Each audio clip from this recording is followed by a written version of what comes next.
బీజేపీలో అంతర్యుద్ధం. ఈటల రాజేందర్ పార్టీ మార్పు ఎవరి కుట్ర? పార్టీ అంతర్గత వ్యవహారంపై Amit Shah serious. Already Etela Rajender party మారిండా? ఈటల రాజేందర్ పార్టీ మార్పు ఎవరి కుట్ర? పార్టీ అంతర్గత వ్యవహారంపై అమిత్ షా సీరియస్. బండి ఈటల మధ్య గ్రూప్ గొడవలు, నేతల పంచాయతీతో బజారు పడుతున్న బీజేపీ. కాంగ్రెస్ లా తయారైన తెలంగాణ కమల దళం. సింపతి రాజకీయంతో అధిష్టానికి తలనొప్పులు. తెలంగాణ ఎన్నికలు ముగిశాయి. అధికారంలోకి వస్తామనుకున్న ఆ పార్టీ ఆశలు గల్లంతయ్యాయి. ఇప్పుడు మరో బిగ్ టాస్క్ ఆ పార్టీ ముందుంది. మరో 4 నెలల్లో సార్వత్రిక ఎన్నికలు రాబోతున్నాయి. ఏది ఎంపీలకు సంబంధించినవి. రాష్ట్రం నుంచి అత్యధిక ఎంపీ స్థానాలు గెలుచుకోవాలని టార్గెట్ గా పెట్టుకుంది. కానీ అదే అసెంబ్లీ ఎన్నికల నాటికి గొడవలు, అదే అంతర్యుద్ధం. ఇలాగైతే కష్టమని పార్టీ అధిష్టానం వార్నింగులు ఇస్తున్న తీరు మారని నేతలతో కొత్త తలనొప్పులు మొదలయ్యాయి. ఈ తెలంగాణ బీజేపీ దుస్థితి మొత్తానికి ఏంటంటే వీళ్ళిద్దరి మధ్య ఉప్పు నిప్పు లెక్క అయిపోయింది. ఈటల రాజేందర్ ఏమో కమ్యూనిస్టు భావజాలం, దేవుణ్ణి కానీ కులాన్ని కానీ పట్టించుకోనోడు.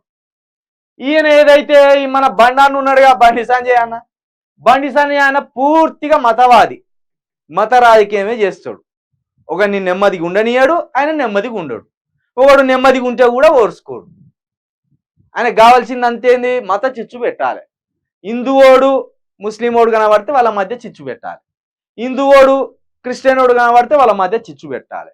హిందువోడు పార్షివోడు కనబడితే వాళ్ళ మధ్య చిచ్చు పెట్టాలి. లేకపోతే హిందువోడు సిక్కులోడు కనబడ్డా కూడా వాళ్ళ మధ్య చిచ్చు పెట్టాలి. సిక్కులలో హిందువులు కాదు కాబట్టి చిచ్చు పెట్టాలి. ఇగో ఇలాంటి చిచ్చులు పెట్టుకుంటే ఈయన వస్తాడు. అయితే తెలంగాణలో మతవాదం నడవది.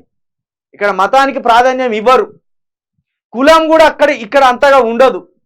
ఎవరి మనసులో వాళ్ళ కులం అనేది ఉన్నా కూడా బయట సమాజం మాత్రం చాలా చక్కగా కలిసిపోయి బతికే సమాజం ఇది. కులాన్ని మనం పెద్దగా మన మనసుల నేను మాదిగ వారిని లేకపోతే రెడ్డి వారిని వెలుమ వారిని అని వాళ్ళ లోపలున్నా మనం భుజాల మీద చేసుకొని స్నేహం చేస్తాం. ఒక్కటే కాడ మనకు అడ్డం వస్తుంది. ఇక్కడ తెలంగాణలో పెళ్లి దగ్గర అడ్డం వస్తుంది కులంకి, అంతే. ఎక్కడ అడ్డం రాదు. మనకు తినే కాడ అడ్డం రాదు, తాగే కాడ అడ్డం రాదు, ఇక దందాల కాడ అడ్డం రాదు, ఎక్కడ అడ్డం రాదు. చచ్చిపోయిన కాడ కూడా మనకు అక్కడ రాదు. కానీ మిగతా ఊర్లలో ఉంటాయి, మిగతా రాష్ట్రాలలో ఉంటాయి. కులమే చూస్తే అత్తడు వాడు పెళ్లికి. కానీ తెలంగాణలో ఆ సంస్కృతి లేదు. ఇక ఆ సంస్కృతిని కాస్త బండి సంజయ్ అన్న పుణ్యమా అని ఆ సంస్కృతిని నాశనం చేస్తాడు.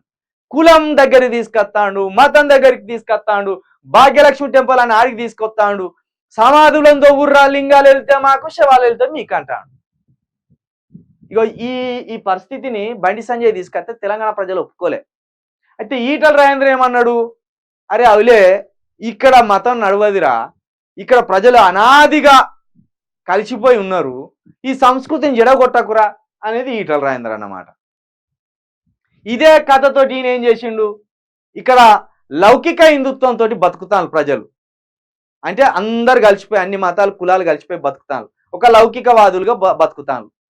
దీన్ని జడగొడతాను బండి సంజయ్ అని ఈయన పోయి అధిష్టానానికి ఫిర్యాదులు చేయడం, ఈయన దందాల మీద కూడా ఫిర్యాదులు చేయడం జరిగింది.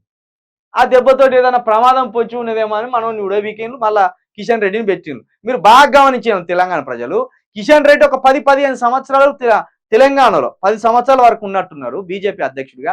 ఒక్క మత హింసకు సంబంధించి, ఒక్క మత విద్వేషానికి సంబంధించి ఒక్కనాడు కూడా ఒక ప్రసంగం చేయలే ఆయన. చాలా చక్కగా నెమ్మదిగా వెళ్ళిపోయాడు, అందరం కలిసిపోయాను. అందుకే బండి సంజయ్ మన కిషన్ రెడ్డిని చూస్తే అందరికి అందుకే నచ్చేది. ఈయన మాత్రం కంపు చేసిండు.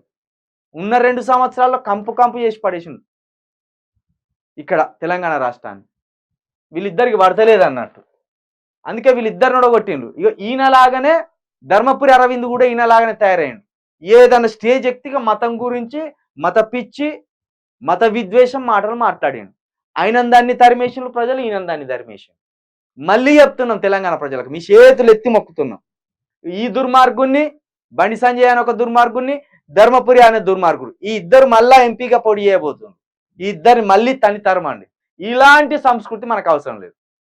మనం హిందూ, ముస్లిం, క్రిస్టియన్, పార్సీ, సిక్కు అంతా బాయ్ అది రావాలి. కాబట్టి నిన్న వీళ్ళకు చివాట్లు పెట్టినట, మీ వల్ల పరువు పోతుందిరా, పార్టీ పరువు పోతుంది. ఇంతకుముందు బీజేపీ అంటే ఒక క్రమశిక్షణ కలిగిన పార్టీ అది.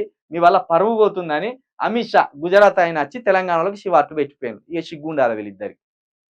ఎవడో వచ్చి మనకు బుద్ధి చెప్పి పేదాకు చూస్తానమంటే మనకు సిగ్గుండాలి.